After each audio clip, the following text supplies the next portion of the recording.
Valérie Bubeau, bonjour. Vous êtes doctorant en droit, donc vous êtes juriste, spécialiste des questions européennes. Aujourd'hui, nous sommes obligés de parler de la Grèce, du référendum qui hier avait été annulé, puis qui a été rétabli, de la relation des autorités bruxelloises à l'égard de la démocratie, puisque apparemment on n'aime pas beaucoup les référendums à Bruxelles.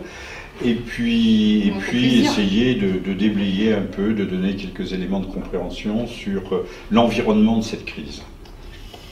Alors, c'est un vaste sujet. Je ne sais pas trop par quoi vous voulez qu'on commence. Peut-être par le début de la crise grecque. Comment est arrivée cette crise? Prenons les choses par ordre chronologique. Par ordre chronologique. Donc, ça a été extrêmement bien rappelé par Mireille Zaki, vous savez, qui est journaliste financière suisse. Qui a fait un débat, enfin qui a expliqué à l'occasion d'une conférence que cette crise de la dette grecque avait été lancée, je crois, il me semble, si mes souvenirs sont bons, c'est 2008 ou 2009, par une réunion de gestionnaires de hedge funds à New York, donc des gens qui se sont mis d'accord, une collusion d'intérêts, pour vendre à la hedge funds, fonds spéculatifs. Voilà, des fonds spéculatifs, pour vendre ensemble les bons du trésor grec.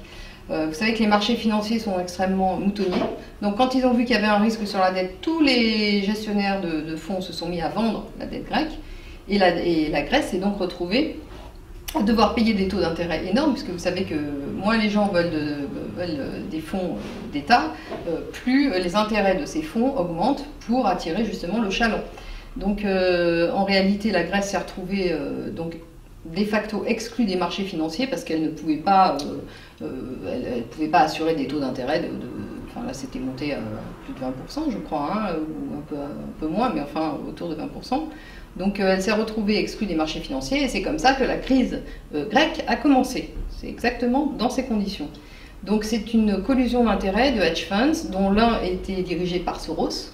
N'oublions pas que Soros, c'est lui qui a fait tomber, qui avait manigancé pour faire tomber l'Angleterre, hein, vous vous souvenez de cette histoire, la livre sterling. Donc derrière cette... Alors ça c'est la cause technique, je dirais, et derrière cette cause technique, on peut aussi se poser des questions, puisque le gouvernement grec a découvert, par des moyens... je crois qu'ils ont fait appel au Danemark, enfin à des foreurs danois ou quelque chose comme ça, qu'ils avaient d'énormes réserves pétrolifères et surtout gazières, donc au large de la Crète, et ce qui rend la Grèce potentiellement aussi riche que l'Iran. Donc vous voyez que c'est pas bon signe du tout. Il y a également d'immenses réserves en mer Égée, mais qui sont disputées, voilà. Et partagées avec Chypre, mais avec la Turquie, avec Israël, puisque le Léviathan, qui serait une immense nappe gazière, s'étendrait comme par hasard devant les côtes de Gaza. Voilà. Ah oui, effectivement. Alors, on va remonter un peu là. On va rester au large de la Grèce, mais effectivement, donc on se demande, vous savez que l'Union européenne a pour ambition de faire un grand marché de l'énergie. À l'occasion de ce grand marché de l'énergie, qui est déjà mis en œuvre d'ailleurs, puisque en particulier en France, vous savez qu'il y a eu des arrêtés qui sont sortis aux alentours de 2010 pour autoriser Goldman Sachs, JP Morgan, Deutsche Bank, BNP, Société Générale qui a été autorisée aussi, à vendre, à être fournisseur de gaz. Donc fournisseur de gaz, ça veut dire quoi? Vous savez bien que les banques ne vont pas aller financer des infrastructures, etc. Donc ça veut dire de la spéculation pure, des intermédiaires supplémentaires. Et donc à l'occasion de ce grand marché, il semblerait que justement des hedge funds, des fonds, en tout cas des capitaux américains, se soient mis en lice pour la gestion de l'énergie en Grèce. Alors on comprend mieux que l'Europe ne veuille pas du tout lâcher la Grèce, parce qu'il y a un tel potentiel énergétique. Surtout derrière, il y a les États-Unis. Alors effectivement, il y a l'intérêt public affiché américain et les intérêts privés américains qui sont derrière les intérêts soi-disant publics, puisque vous savez que l'Amérique est gouvernée par une caste oligarchique qui a pris le pouvoir en 1913 au moment de la création de la Fed. Donc ça, ce sont des banquiers privés qui contrôlent techniquement et institutionnellement les États-Unis d'Amérique depuis cette date.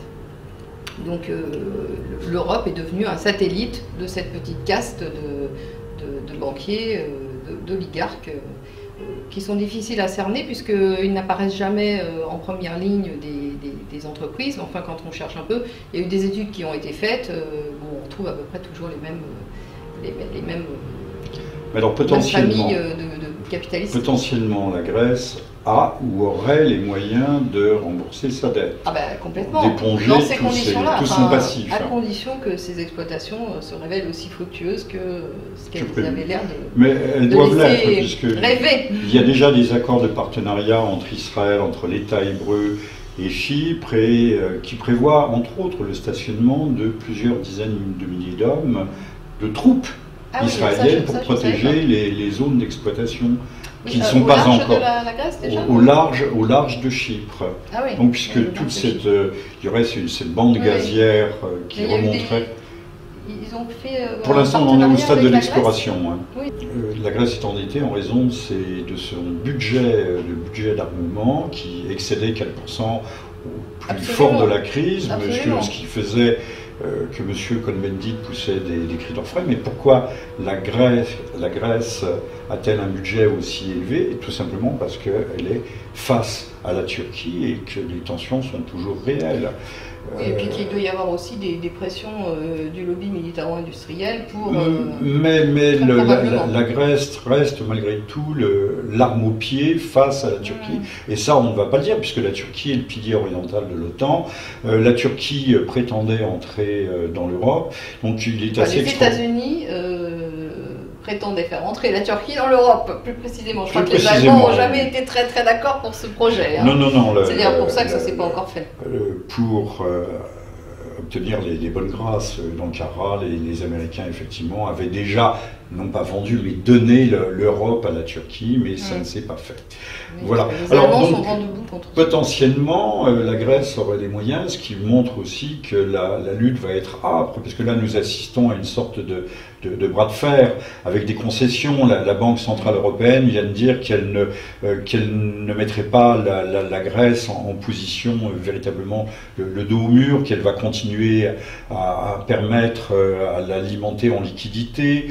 Donc on voit bien qu'à la fois personne ne veut véritablement céder, mais en même temps personne, M. Tsipras, ne veut pas sortir ni de l'euro ni de l'Europe. Ah oui. C'est bien clair. Ce qui rend d'ailleurs assez contestable le propos de M. Sarkozy, qui dit que le gouvernement de M. Tsipras est celui de l'extrême gauche et de l'extrême droite conjoint.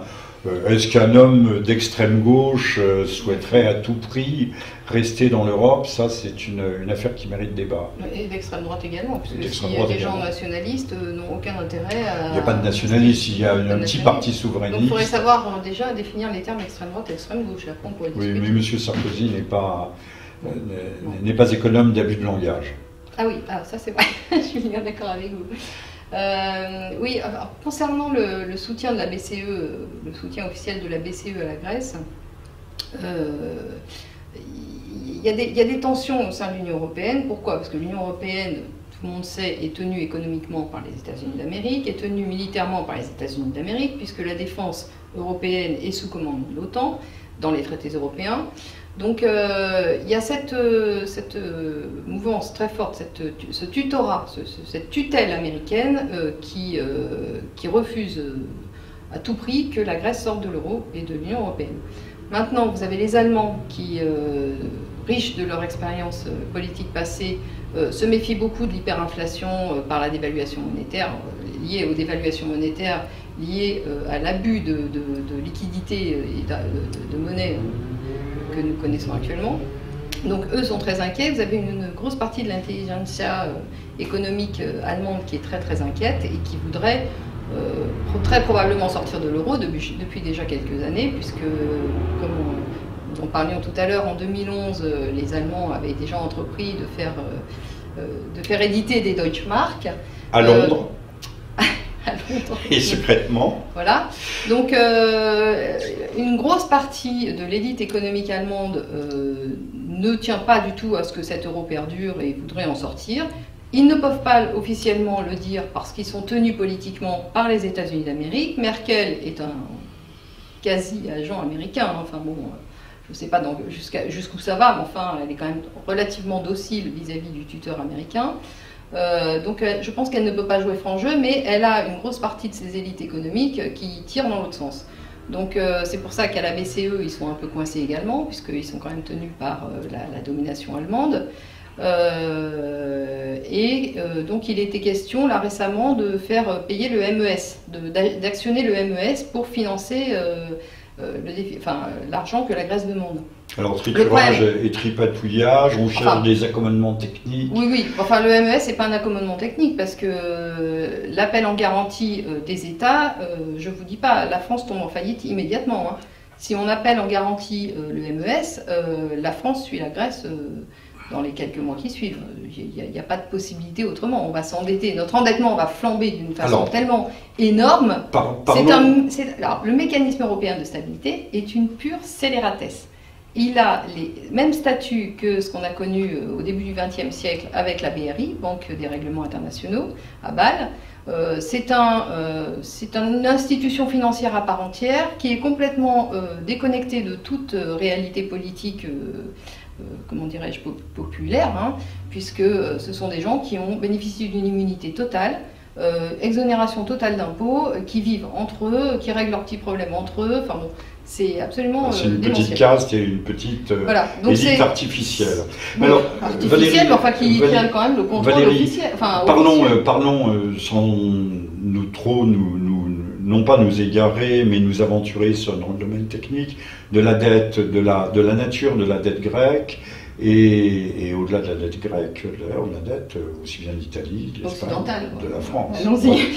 Oui, non, n'irons pas jusqu'aux États-Unis. 20 000 milliards de dollars de dette. Il est bien clair que la France est dans le même cas de figure que la Grèce et ne remboursera jamais sa dette. Donc la Grèce ne remboursera non plus jamais sa dette. Il faudrait peut-être le dire. Oui, bien sûr. La dette n'est pas remboursable. Mais l'objectif n'est pas de rembourser. L'objectif est de tenir en domination et de toucher des intérêts. C'est ça l'intérêt de la dette. C'est une nouvelle manière de dominer, non pas par les armes, mais par l'économie, par la monnaie et par le commerce. C'est ce qu'on appelait autrefois l'usure.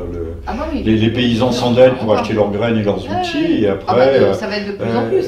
Le paysan libre redevient très rapidement un serf, mais il n'en a plus l'étiquette. Oui, sauf que maintenant, il ne va même plus être libre depuis le début, puisque vous savez qu'avec les projets Monsanto, les projets européens, les paysans vont être obligés d'acheter les semences, ne pourront pas ressemer l'année d'après les semences qu'ils ont. C'est le cas, c'est encore une autre, un autre débat, mais enfin, il y aurait beaucoup à dire. Nous sommes dans une nasse de dette qui est en réalité une nasse de domination géopolitique, et tant que les gens n'auront pas pris conscience de ça et que nous n'en serons pas sortis, toutes les élites politiques des pays européens ont été achetées via différents moyens par l'élite euro-atlantiste, par les Américains derrière, et surtout les grands capitalistes qui sont également européens, c'est pas que des Américains d'ailleurs. Mais je dirais que tant que nous ne serons pas politiquement sortis de cette nasse, nous ne sortirons pas de la dette. C'est une certitude. Voilà, certitude. Alors, quelle devrait être l'attitude d'un Français de bon sens face à Syriza, face à la politique de Tsipras et de son ministre des Finances Varoufakis? Doit-on les soutenir? Doit-on au contraire les décrier comme il se fait, crier à rose sur ces méchants Grecs qui n'ont pas de cadastre, qui n'ont pas de système fiscal, qui sont paresseux, qui ont vécu de subventions? Oui. Alors ça c'est juste insupportable comme discours, puisque c'est quand même... D'abord, chacun est libre chez soi de vivre comme il veut, donc déjà c'est à eux de régler leurs problèmes. S'ils n'ont pas envie de les régler, dont acte, premièrement, c'est mon point de vue. Deuxièmement, il ne faut quand même pas oublier que pourquoi la Grèce... Maintenant, on décrit la Grèce comme, effectivement, ce que vous venez d'expliquer, sauf que le problème, c'est quand même qu'on a tout fait pour faire rentrer la Grèce dans l'euro. Ah oui, on a dit qu'ils avaient triché. Non, ils ont triché. Qu'ils ont maquillé leurs chiffres. Oui, bien entendu, c'est Goldman Sachs qui a maquillé les chiffres. Ah, c'est Goldman Sachs, oui, avec Mario Draghi. Je fais semblant d'être surpris. Voilà, oui, bien sûr, j'avais compris. Mais Goldman Sachs qui maquille les chiffres au bénéfice de quoi? En premier lieu de l'Allemagne, parce que c'est l'Allemagne qui a bénéficié du fait que la monnaie euro a été moins évaluée de façon moins forte qu'elle n'aurait dû être si des pays comme ça n'étaient pas rentrés. Voilà, donc l'Allemagne ne peut pas gagner sur tous les... Elle veut gagner à pile je fasse, à Valérie, pile je gagne, à face tu peut-être perds. faut-il ajouter aussi que tous les grands technocrates européens savaient que les comptes... Mais bien entendu. On vient nous faire croire qu'aujourd'hui... Il y a une collusion d'intérêts. Alors, cette dette grecque, non seulement est illégitime et odieuse, mais le peuple grec n'a pas totalité remboursé, ou en mais le partie peuple européen n'a pas à rembourser non plus cette dette, puisqu'on ne nous a pas demandé notre avis. Dette scélérate, mais en totalité ou en partie? Parce que l'Islande, par exemple, lorsque l'Islande a fait faillite, n'a dénoncé qu'une partie de sa dette comme dette scélérate. Ah peut-être, mais ça ne veut pas dire que c'est la vérité, déjà, d'une part, et puis deuxièmement, parce qu'il y a tellement de tensions politiques. Alors la dette scélérate, c'est une dette indue, c'est une dette... illégitime. Dans la mesure où la Grèce n'aurait jamais dû rentrer dans l'euro, elle n'aurait pas eu de problème. Hein. Donc, ou alors elle se serait débrouillée toute seule avec ses problèmes et ses marchés financiers. Pour l'instant, ce qu'on sait de sûr, c'est que la Grèce n'aurait jamais dû rentrer dans l'euro. C'est que deuxièmement, elle a fait l'objet d'une attaque concertée par des hedge funds américains, Soros en tête. Que troisièmement, la dette est de toute façon pas remboursable. L'intérêt justement de cette dette, c'est pas de la rembourser, mais c'est de payer les intérêts vitam aeternam. Et donc de payer l'argent qu'on demande à la Grèce est destiné en fait à payer les créanciers, c'est-à-dire les banques. Bien sûr, et l'argent qu'on demande à la Grèce qui ne peut pas payer, on va le demander aux autres peuples européens qui ne pourront pas payer non plus. Donc les gens vont avoir des impôts qui augmentent, vont être surendettés de façon publique et de façon privée. Donc ça veut dire que c'est un immense transfert de patrimoine vers les très grands capitalistes. Il faut se rendre compte que nous assistons à un transfert massif de patrimoine et de capitaux vers les plus grands détenteurs qui en ont déjà énormément. Donc c'est ça qu'on assiste. Dans le monde entier, c'est à ça qu'on assiste. On va créer des monopoles oligarchiques. Mais non, les monopoles oligarchiques existent déjà depuis fort longtemps. Mais on va les renforcer. Lénine et tout ça, déjà au début du XXe siècle, ils étaient déjà bien installés. Oui, Morgan, Rockefeller, Rothschild. Mais aujourd'hui, c'est plus un monopole. Ce qu'ils veulent, objectivement, c'est prendre le pouvoir mondial officiel. Ils ont le pouvoir mondial officieux. Ce qu'ils veulent, c'est le nouvel ordre mondial, c'est-à-dire un pouvoir... officieusement, ils le veulent officiellement. Bien entendu. C'est ce qu'annonce M. Attali, d'ailleurs. Mais oui, mais tout ça va dans ce sens. En effet, les grands marchés transatlantiques, les grands marchés transpacifiques, qu'est-ce que ça va créer?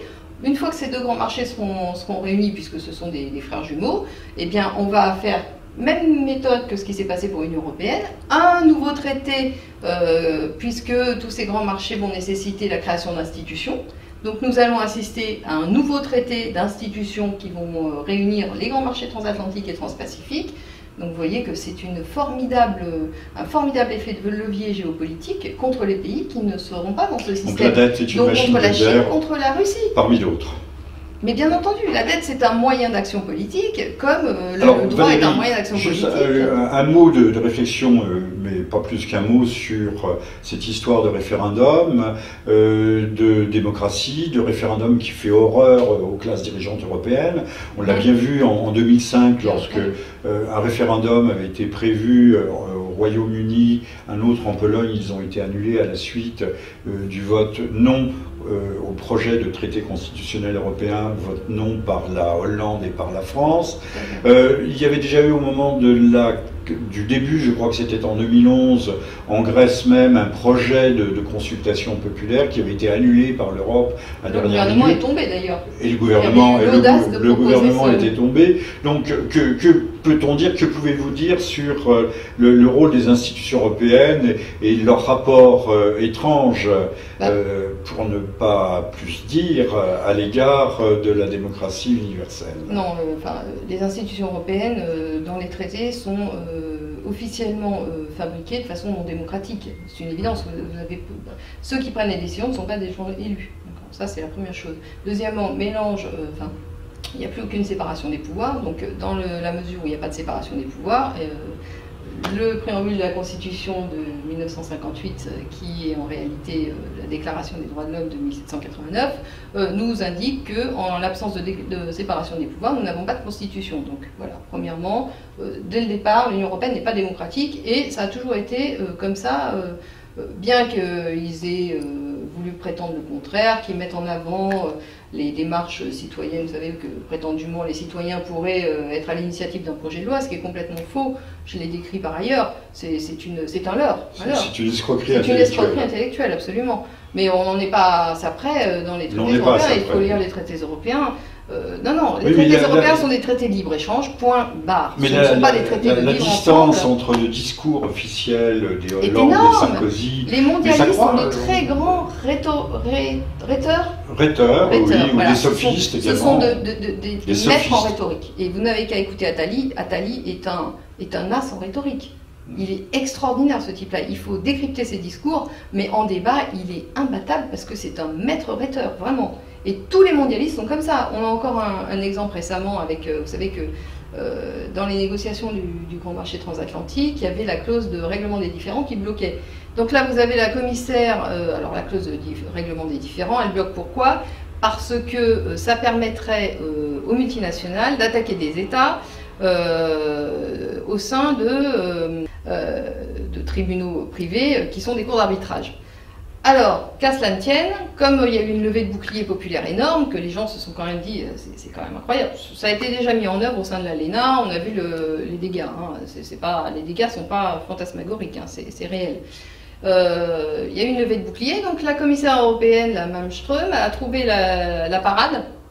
Donc elle a dit, ah bah oui, alors c'est vrai, les cours d'arbitrage des tribunaux privés, ça va pas, on va faire ça sous l'égide de tribunaux publics. Ah bah encore mieux, payé 100% par les contribuables. Voilà. La différence entre une cour arbitrale qui est payée par les parties aux instances, donc c'est-à-dire les États d'un côté et les multinationales de l'autre, là ça sera beaucoup mieux. Ça va être sous l'égide d'un tribunal permanent public payé par les contribuables. Voilà, donc c'est extraordinaire. Donc elle a trouvé la parade tout est comme ça avec les mondialistes. Tout est une vaste la démocratie européenne est un mensonge permanent. Comme d'autres parlaient de la révolution permanente, c'est le mensonge permanent. Il n'y a pas de peuple européen, il ne peut pas y avoir de démocratie européenne, il ne peut pas y avoir d'institution européenne démocratique. Il y a des peuples européens, de même qu'en toute logique, il y a des libertés, et non pas la liberté. Mais bien entendu, la liberté des uns va contre celle des autres, alors, en l'occurrence. Valérie, pour ne pas conclure, peut-être un mot de prospective. Que peut-il se passer? 54% des Grecs devraient se prononcer en faveur du non. Y aura-t-il rupture? Pas rupture? Concession réciproque? Monsieur Tsipras est-il un nouveau De Gaulle ou au contraire est-il un radical socialiste au petit pied, c'est-à-dire un homme qui n'osera jamais franchir le Rubicon et s'affranchir de la tutelle européenne, de dire niet, ce qu'ont su faire pourtant à une certaine époque des gens comme les Islandais? Oui, mais Tsipras c'est plutôt un homme acculé, je dirais. Un homme de dos au mur. Ses convictions européistes, à mon avis, ne sont pas à mettre en cause. Je pense qu'il est réellement atlantiste. Néanmoins, il est acculé et voilà, une bête acculée peut être dangereuse pour le système. Voilà, moi, c'est personnellement ce que je pense.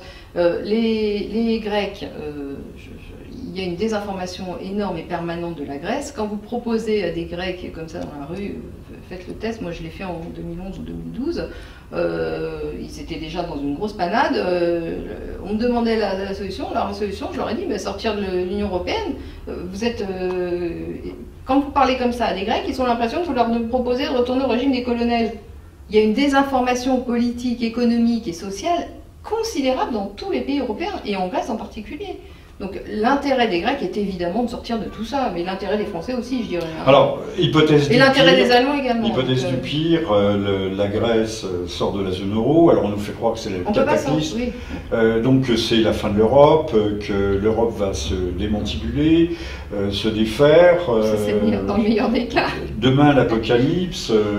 Oui, pour les euro-atlantistes, c'est pas bon signe, c'est le début d'une débandade, effectivement, puisque on ne peut pas sortir de la zone euro, techniquement, dans les textes, sans sortir de l'Union européenne. C'est une Union européenne soviétique, puisqu'on peut y entrer, on est libre de faire ce que l'on veut, mais en fait, on ne peut pas en sortir. De la zone euro, oui. Ni la zone de euro, l'Europe. Là je parle de la zone euro. Ah si, l'Europe. Oui, en principe. Dans dans l'ex-Union soviétique, en principe, on pouvait s'affranchir aussi. Ah oui, alors là je ne connais pas les textes. Non, mais c'était intéressant, en principe. On pouvait. Oui, mais de toute façon, effectivement, c'est sur le même. On voit ce qui s'est passé, par exemple, en Hongrie. Non, mais il est certain que les institutions de l'Union soviétique ont servi largement de modèles aux institutions de l'Union européenne. Ça, à mon avis, c'est pas, oui, il faut le pas dire. discutable. Il faut le dire, effectivement. Vous avez raison. Bon. C'est juste. Remettons les choses à leur place. Bon, écoutez, suite au prochain épisode, nous reverrons tout cela après l'été, hélas.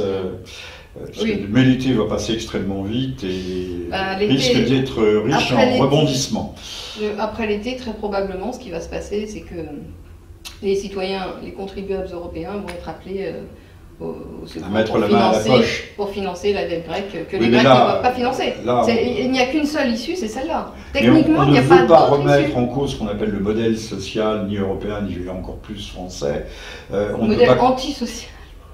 Modèle social qui consiste à déshabiller Paul pour habiller Pierre ou vice-versa. Les Français ne peuvent plus travailler exclusivement, ça devient de l'esclavage, de travailler pour payer des impôts. C'est l'objectif.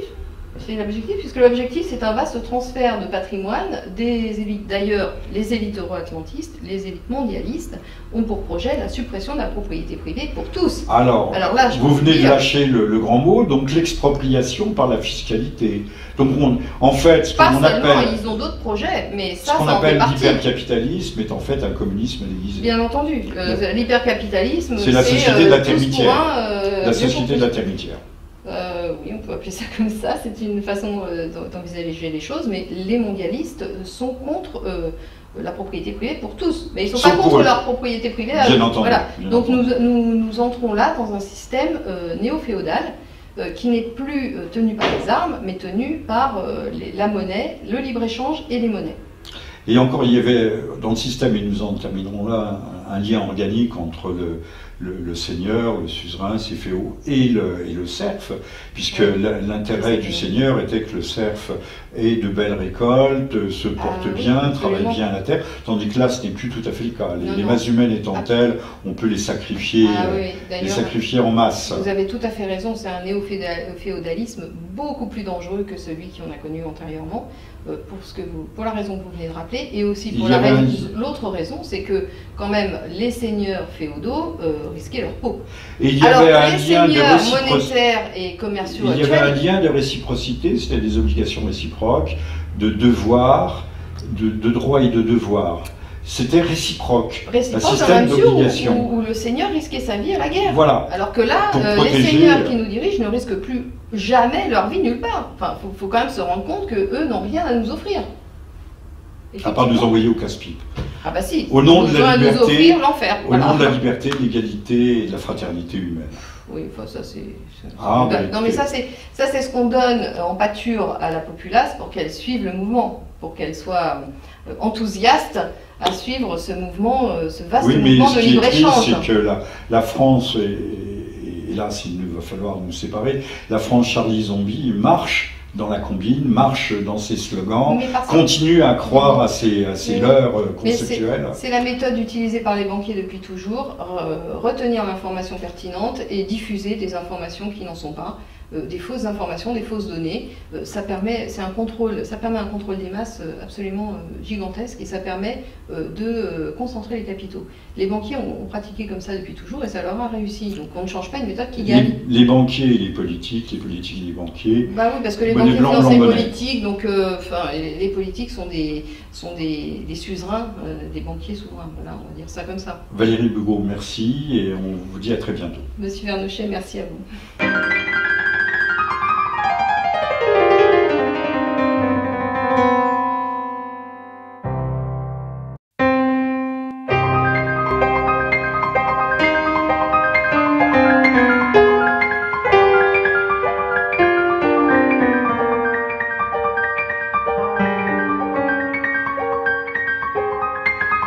Valérie Bugeaud, bonjour. Vous êtes docteur en droit, donc vous êtes juriste, spécialiste des questions européennes.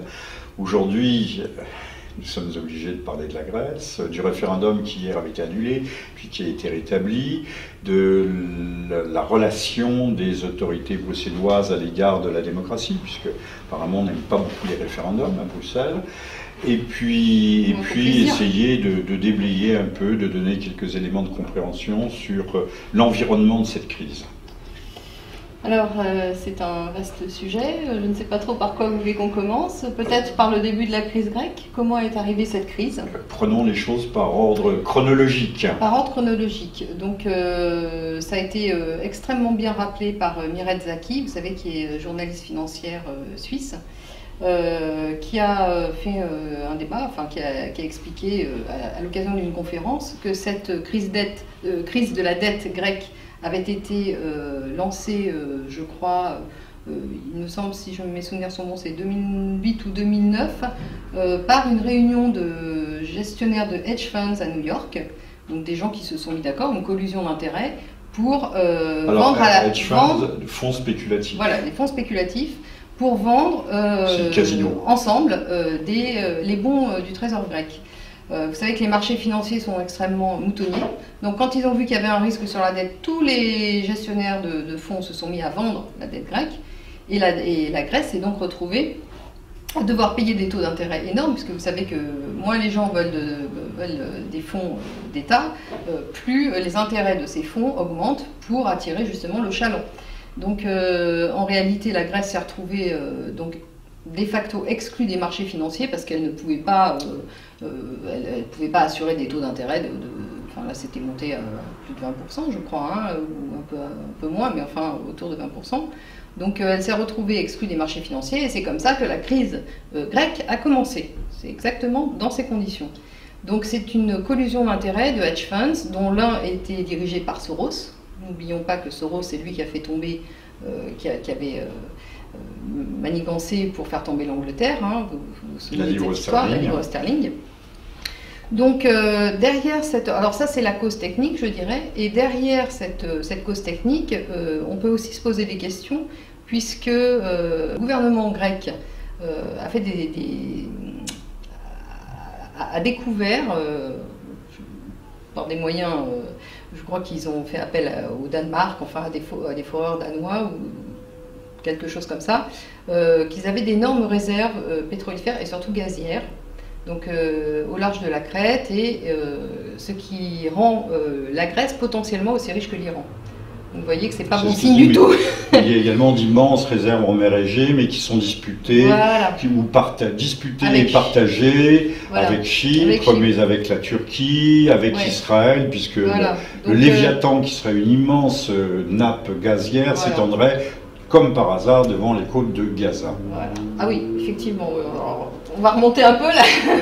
On va rester au large de la Grèce, mais effectivement, donc on se demande, vous savez que l'Union européenne a pour ambition de faire un grand marché de l'énergie. À l'occasion de ce grand marché de l'énergie qui est déjà mis en œuvre d'ailleurs, puisque en particulier en France, vous savez qu'il y a eu des arrêtés qui sont sortis aux alentours de 2010 pour autoriser Goldman Sachs, JP Morgan, Deutsche Bank, BNP, Société Générale qui a été autorisée aussi, à vendre, à être fournisseur de gaz. Donc fournisseur de gaz, ça veut dire quoi? Vous savez bien que les banques ne vont pas aller financer des infrastructures, etc. Donc ça veut dire de la spéculation pure, des intermédiaires supplémentaires.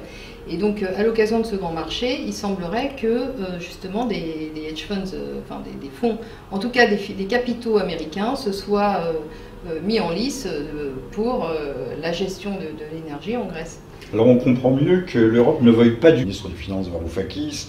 Doit-on les soutenir? Doit-on au contraire les décrier comme il se fait, crier à rose sur ces méchants Grecs qui n'ont pas de cadastre, qui n'ont pas de système fiscal, qui sont paresseux, qui ont vécu de subventions? Oui. Alors ça c'est juste insupportable quoi, comme discours, puisque c'est quand même... D'abord, chacun est libre chez soi de vivre comme il veut, donc déjà c'est à eux de régler leurs problèmes. S'ils n'ont pas envie de les régler, dont acte, premièrement. Moi, c'est mon point de vue. Deuxièmement, il ne faut quand même pas oublier que pourquoi la Grèce... Maintenant, on décrit la Grèce comme, effectivement, ce que vous venez d'expliquer, sauf que le problème, c'est quand même qu'on a tout fait pour faire rentrer la Grèce dans l'euro. Ah oui, on a dit qu'ils avaient triché. Non, ils ont triché. Qu'ils ont maquillé leurs chiffres. Oui, bien entendu, c'est Goldman Sachs qui a maquillé les chiffres. Ah, c'est Goldman Sachs, oui, avec Mario Draghi. Je fais semblant d'être surpris. Voilà, oui, bien sûr, j'avais compris. Mais Goldman Sachs qui maquille les chiffres, au bénéfice de quoi? En premier lieu de l'Allemagne, parce que c'est l'Allemagne qui a bénéficié du fait que la monnaie euro a été moins évaluée de façon moins forte qu'elle n'aurait dû être si des pays comme ça n'étaient pas rentrés. Voilà, donc l'Allemagne ne peut pas gagner sur tous les... Elle veut gagner à pile je fasse, à pile je gagne, à face tu perds. Peut-être faut-il ajouter aussi que tous les grands technocrates européens savaient que les comptes... Mais bien entendu. On vient nous faire croire qu'aujourd'hui... Il y a une collusion d'intérêts. Alors, cette dette grecque, non seulement est illégitime et odieuse, mais le peuple grec n'a pas remboursé, mais le peuple européen n'a pas à rembourser non plus cette dette, puisqu'on ne nous a pas demandé notre avis. Dette scélérate, mais en totalité ou en partie? Parce que l'Islande, par exemple, lorsque l'Islande a fait faillite, n'a dénoncé qu'une partie de sa dette comme dette scélérate. Ah peut-être, mais ça ne veut pas dire que c'est la vérité, déjà, d'une part, et puis deuxièmement, parce qu'il y a tellement de tensions politiques. Alors la dette scélérate, c'est une dette indue, c'est une dette... illégitime. Dans la mesure où la Grèce n'aurait jamais dû rentrer dans l'euro, elle n'aurait pas eu de problème. Hein. Donc, ou alors elle se serait débrouillée toute seule avec ses problèmes et ses marchés financiers. Pour l'instant, ce qu'on sait de sûr, c'est que la Grèce n'aurait jamais dû rentrer dans l'euro. C'est que deuxièmement, elle a fait l'objet d'une attaque concertée par des hedge funds américains, Soros en tête. Que troisièmement, la dette est de toute façon pas remboursable.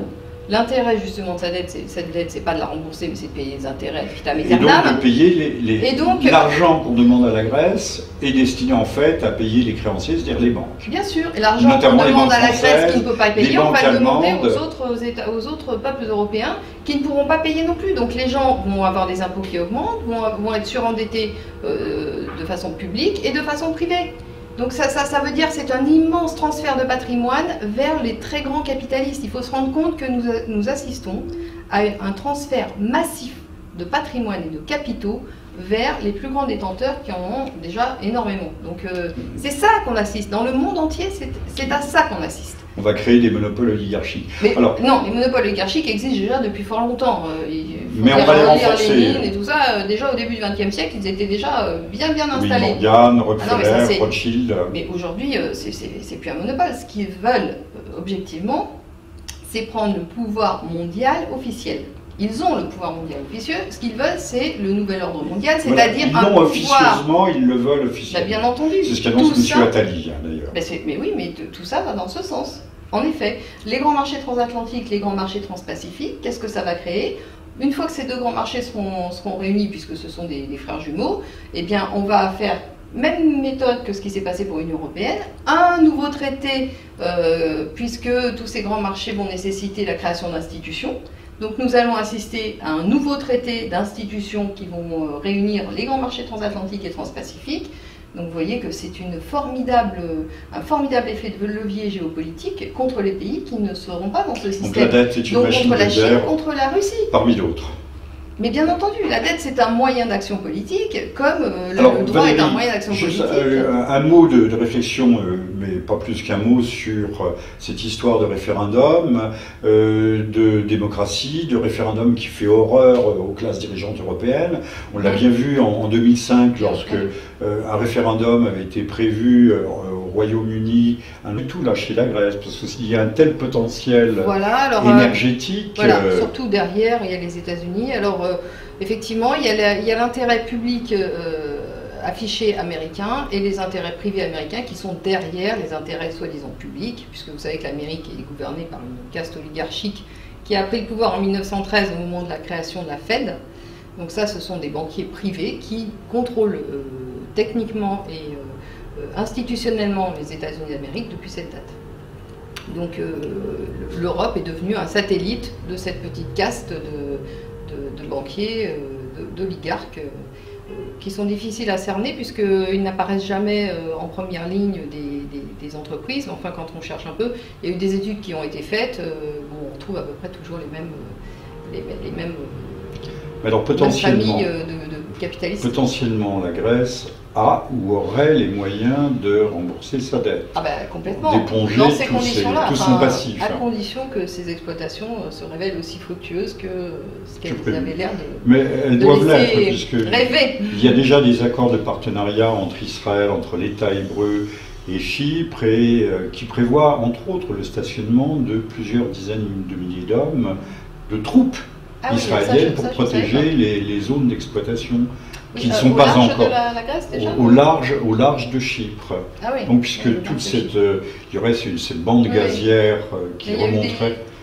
Ils ont fait. Pour l'instant, on en est au stade de l'exploration. Hein. Oui.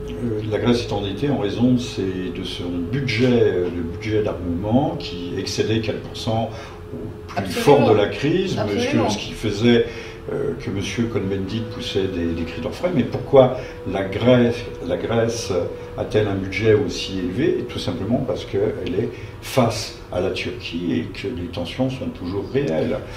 Et puis qu'il doit y avoir aussi des pressions du lobby militaro-industriel pour... mais la Grèce reste malgré tout l'arme au pied face à la Turquie. Et ça, on ne va pas le dire, puisque la Turquie est le pilier oriental de l'OTAN. La Turquie prétendait entrer dans l'Europe. Donc il est assez... Les États-Unis prétendaient faire entrer la Turquie dans l'Europe, plus précisément. Je crois que les Allemands n'ont jamais été très d'accord pour ce projet. Hein. Non. C'est d'ailleurs pour ça que ça ne s'est pas encore fait. Pour obtenir les bonnes grâces d'Ankara, les Américains, effectivement, avaient déjà, non pas vendu, mais donné l'Europe à la Turquie, mais ça ne s'est pas fait. Mais voilà. Les Allemands sont vent debout contre ça. Potentiellement, la Grèce aurait les moyens, ce qui montre aussi que la lutte va être âpre, parce que là, nous assistons à une sorte de bras de fer avec des concessions. La Banque Centrale Européenne vient de dire qu'elle ne mettrait pas la Grèce en position véritablement le dos au mur, qu'elle va continuer à permettre à l'alimenter en liquidité. Donc on voit bien qu'à la fois personne ne veut véritablement céder, mais en même temps personne, Monsieur Tsipras, ne veut pas sortir ni de l'euro ni de l'Europe. C'est bien clair. Ce qui rend d'ailleurs assez contestable le propos de M. Sarkozy qui dit que le gouvernement de M. Tsipras est celui de l'extrême gauche et de l'extrême droite conjoint. Est-ce qu'un homme d'extrême gauche souhaiterait à tout prix rester dans l'Europe? Ça, c'est une affaire qui mérite débat. Et d'extrême droite également, puisque les gens nationalistes n'ont aucun intérêt à... Il n'y a pas de nationalistes, il y a un petit parti souverainiste. Donc il faudrait savoir déjà définir les termes extrême droite et extrême gauche. Après, on pourrait discuter. Oui, mais M. Sarkozy n'est pas économe d'abus de langage. Ah oui, ça c'est vrai, je suis bien d'accord avec vous. Oui, alors, concernant le soutien de la BCE, le soutien officiel de la BCE à la Grèce, il y a des tensions au sein de l'Union européenne. Pourquoi? Parce que l'Union européenne, tout le monde sait, est tenue économiquement par les États-Unis d'Amérique, est tenue militairement par les États-Unis d'Amérique, puisque la défense européenne est sous commande de l'OTAN, dans les traités européens. Donc il y a cette mouvance très forte, ce tutorat, cette tutelle américaine qui refuse à tout prix que la Grèce sorte de l'euro et de l'Union européenne. Maintenant, vous avez les Allemands qui, riches de leur expérience politique passée, se méfient beaucoup de l'hyperinflation par la dévaluation monétaire, liée aux dévaluations monétaires, liées à l'abus de liquidité et de monnaie que nous connaissons actuellement. Donc eux sont très inquiets. Vous avez une grosse partie de l'intelligentsia économique allemande qui est très très inquiète et qui voudrait très probablement sortir de l'euro depuis déjà quelques années, puisque comme nous en parlions tout à l'heure, en 2011, les Allemands avaient déjà entrepris de faire éditer des Deutschmark. À Londres. À Londres. Et secrètement. Voilà. Donc, une grosse partie de l'élite économique allemande ne tient pas du tout à ce que cet euro perdure et voudrait en sortir. Ils ne peuvent pas officiellement le dire parce qu'ils sont tenus politiquement par les États-Unis d'Amérique. Merkel est un quasi-agent américain. Enfin bon, je ne sais pas jusqu'où ça va, mais enfin, elle est quand même relativement docile vis-à-vis du tuteur américain. Donc je pense qu'elle ne peut pas jouer franc jeu, mais elle a une grosse partie de ses élites économiques qui tirent dans l'autre sens. Donc c'est pour ça qu'à la BCE, ils sont un peu coincés également, puisqu'ils sont quand même tenus par la domination allemande. Donc il était question là récemment de faire payer le MES, d'actionner le MES pour financer l'argent que la Grèce demande. Alors triturage et tripatouillage, on cherche des accommodements techniques. Oui. Enfin le MES c'est pas un accommodement technique parce que l'appel en garantie des États, je vous dis pas, la France tombe en faillite immédiatement. Hein. Si on appelle en garantie le MES, la France suit la Grèce dans les quelques mois qui suivent. Il n'y a pas de possibilité autrement. On va s'endetter. Notre endettement va flamber d'une façon tellement énorme. Alors, le mécanisme européen de stabilité est une pure scélératesse. Il a les mêmes statuts que ce qu'on a connu au début du XXe siècle avec la BRI, Banque des règlements internationaux, à Bâle. C'est une institution financière à part entière qui est complètement déconnectée de toute réalité politique, comment dirais-je, populaire, hein, puisque ce sont des gens qui ont bénéficié d'une immunité totale, exonération totale d'impôts, qui vivent entre eux, qui règlent leurs petits problèmes entre eux. Enfin bon, c'est absolument c'est une petite caste et une petite élite artificielle. Bon, alors, artificielle, mais enfin qui a quand même le contrôle officiel. Enfin, parlons sans non pas nous égarer, mais nous aventurer dans le domaine technique de la dette, de la nature de la dette grecque. Et au-delà de la dette grecque, la dette aussi bien d'Italie, de l'Espagne, de la France. Oui, non, nous n'irons pas jusqu'aux États-Unis. 20 000 milliards de dollars de dette. Il est bien clair que la France est dans le même cas de figure que la Grèce et ne remboursera jamais sa dette. Donc la Grèce ne remboursera non plus jamais sa dette. Il faudrait peut-être le dire. Oui, bien sûr. La dette n'est pas remboursable. Mais l'objectif n'est pas de rembourser. L'objectif est de tenir en domination et de toucher des intérêts. C'est ça l'intérêt de la dette. C'est une nouvelle manière de dominer, non pas par les armes, mais par l'économie, par la monnaie et par le commerce. C'est ce qu'on appelait autrefois l'usure. Les paysans s'endettent pour acheter leurs graines et leurs outils, et après, ça va être de plus en plus. Le paysan libre redevient très rapidement un serf, mais il n'en a plus l'étiquette. Oui, sauf que maintenant, il ne va même plus être libre depuis le début, puisque vous savez qu'avec les projets Monsanto, les projets européens, les paysans vont être obligés d'acheter les semences, ne pourront pas ressemer l'année d'après les semences qu'ils ont. C'est le cas, c'est encore une autre, oui. Un autre débat, mais enfin, il y aurait beaucoup à dire. Nous sommes dans une nasse de dette qui est en réalité une nasse de domination géopolitique. Et tant que les gens n'auront pas pris conscience de ça et que nous n'en serons pas sortis, toutes les élites politiques des pays européens ont été achetées via différents moyens par l'élite euro-atlantiste, pas par les Américains derrière, et surtout les grands capitalistes qui sont également européens, c'est pas que des Américains d'ailleurs. Mais je dirais que tant que nous ne serons pas politiquement sortis de cette nasse, nous ne sortirons pas de la dette. C'est une certitude. Voilà, certitude. Alors, quelle devrait être l'attitude d'un Français de bon sens face à Syriza, face à la politique de Tsipras et de son autre en Pologne? Ils ont été annulés à la suite du vote non au projet de traité constitutionnel européen, vote non par la Hollande et par la France. Il y avait déjà eu au moment du début, je crois que c'était en 2011, en Grèce même, un projet de consultation populaire qui avait été annulé par l'Europe à dernière minute. Le gouvernement est tombé d'ailleurs. Et le gouvernement était tombé. Donc que peut-on dire, que pouvez-vous dire sur le rôle des institutions européennes et leur rapport étrange, pour ne pas plus dire, à l'égard de la démocratie universelle? Non, les institutions européennes, dans les traités, sont officiellement fabriquées de façon non démocratique. C'est une évidence. Ceux qui prennent les décisions ne sont pas des gens élus. Ça, c'est la première chose. Deuxièmement, il n'y a plus aucune séparation des pouvoirs. Donc, dans la mesure où il n'y a pas de séparation des pouvoirs, le préambule de la Constitution de 1958, qui est en réalité la Déclaration des droits de l'homme de 1789, nous indique qu'en l'absence de séparation des pouvoirs, nous n'avons pas de Constitution. Donc voilà, premièrement, dès le départ, l'Union européenne n'est pas démocratique et ça a toujours été comme ça, bien qu'ils aient voulu prétendre le contraire, qu'ils mettent en avant les démarches citoyennes. Vous savez que prétendument les citoyens pourraient être à l'initiative d'un projet de loi, ce qui est complètement faux. Je l'ai décrit par ailleurs. C'est un leurre. C'est une escroquerie intellectuelle. C'est une escroquerie intellectuelle, absolument. Mais on n'en est pas prêt dans les traités européens. Il faut lire les traités européens.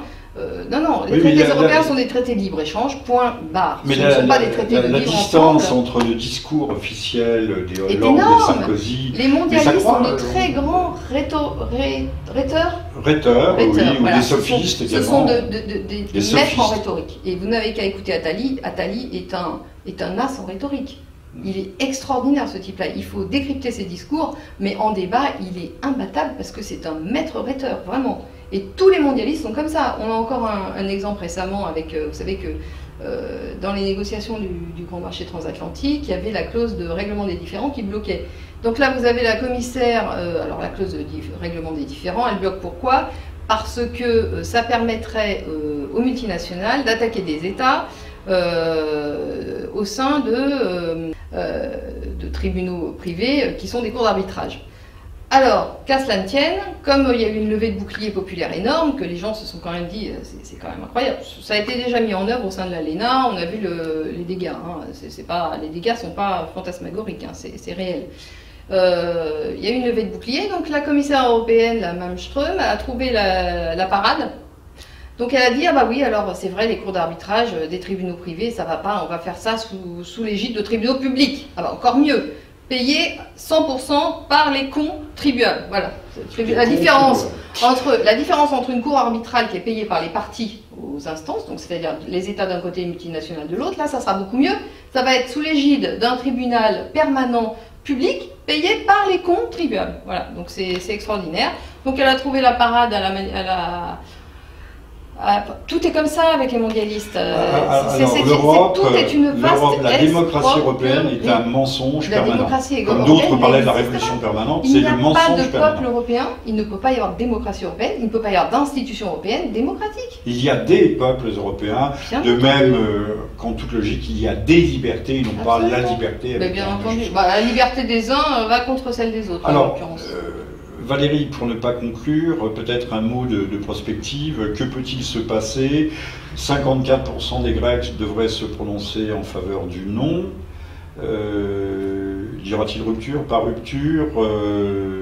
Concession réciproque? Monsieur Tsipras est-il un nouveau De Gaulle ou au contraire est-il un radical socialiste au petit pied, c'est-à-dire un homme qui n'osera jamais franchir le Rubicon et s'affranchir de la tutelle européenne, de dire niet, ce que l'on su faire pourtant à une certaine époque des gens comme les Islandais? Oui, mais Tsipras c'est plutôt un homme acculé, je dirais.